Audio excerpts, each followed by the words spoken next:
English learners and bookworms. Welcome back to English with Kate, the podcast where we dive into different topics. I'm your host, Kohonor, and today we're diving into a book that many of you probably had to read in school, Harper Lee's To Kill a Mockingbird. I know. School books can sometimes feel like homework that never ends.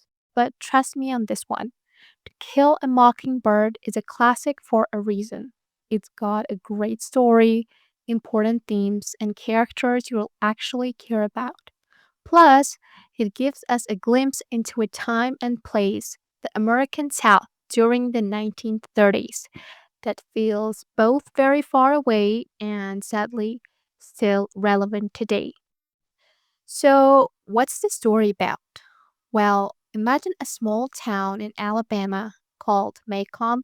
It's the kind of place where everyone knows everyone else's business and life moves at a snail's pace.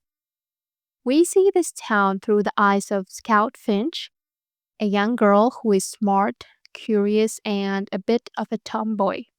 She lives with her older brother Jem and their father Atticus, who is a lawyer. Now, Atticus isn't your average dad. He's calm, wise, and always tries to do what's right, even when it's unpopular. And boy, does he face an unpopular situation. He decides to defend Tom Robinson, a black man accused of a crime he didn't commit. Yeah, that's where things get complicated. This is the 1930s South, remember? Racism and prejudice are rampant.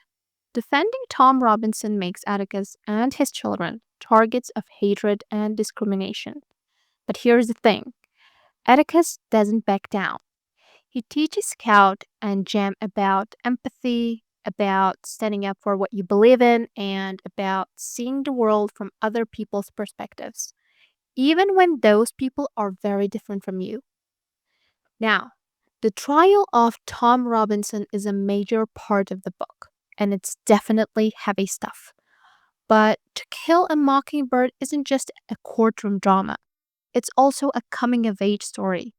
We watch Scout and Jem grow up, learn about the world's injustices, and try to figure out what it means to be a good person. And there's also Boo Radley. He is the mysterious neighbor who never leaves his house. The kids are both scared and fascinated by him, and they make up all sorts of wild stories about him. Boo becomes a symbol of the unknown and the misunderstood. The title To Kill a Mockingbird is also super important. Atticus tells his children that it's a sin to kill a mockingbird because they don't do anything but make a music for us to enjoy. Mockingbirds represent innocence. In the story, characters like Tom Robinson and Boo Radley are like mockingbirds, innocent people who are harmed by the cruelty and prejudice of others. So, why is this book still so popular? Well, To Kill a Mockingbird deals with some really big themes: racism, justice, empathy, and the loss of innocence. It reminds us that the prejudice is a powerful force and that it takes courage to stand up for what's right.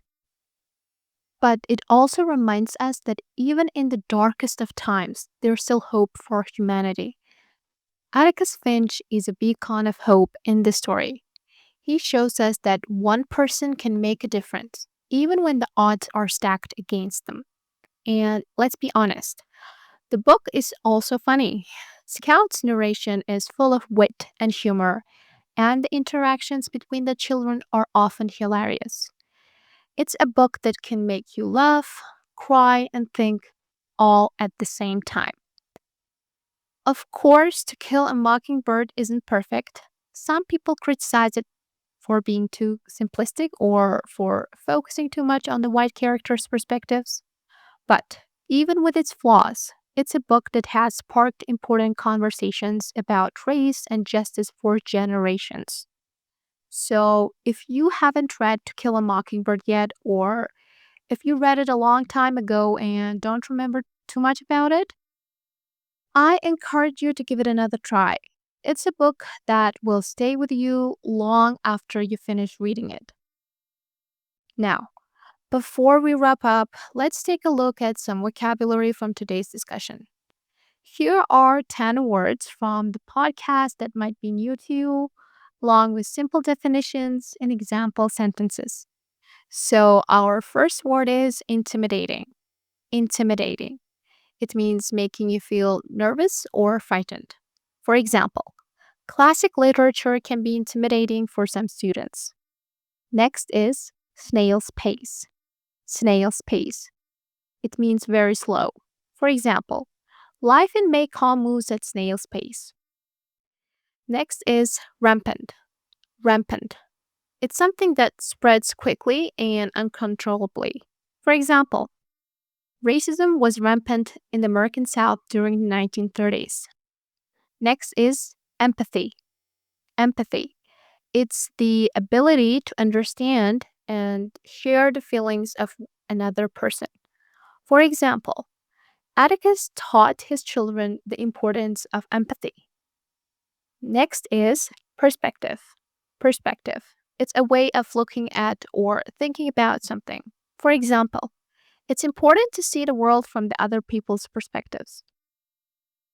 Next one is injustice. Injustice. It's a lack of fairness or justice.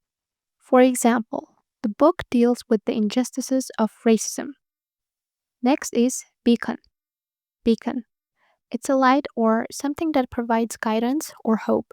For example, Atticus Finch is a beacon hope in the story. Next one is wit.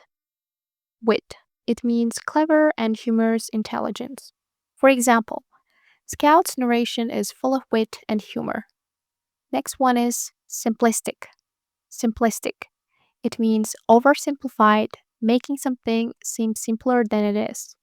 For example, some people criticize the book for being too simplistic. And lastly, flaw. Flaw. It's a fault or weakness. For example, even with its flaws, it's a book that has sparked important conversations.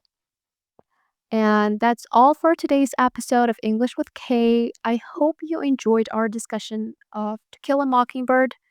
Remember, reading is an adventure, so keep exploring those books. If you enjoyed this video, don't forget to hit that subscribe button, give us a thumbs up, and leave a comment below. Your support helps us create more great content.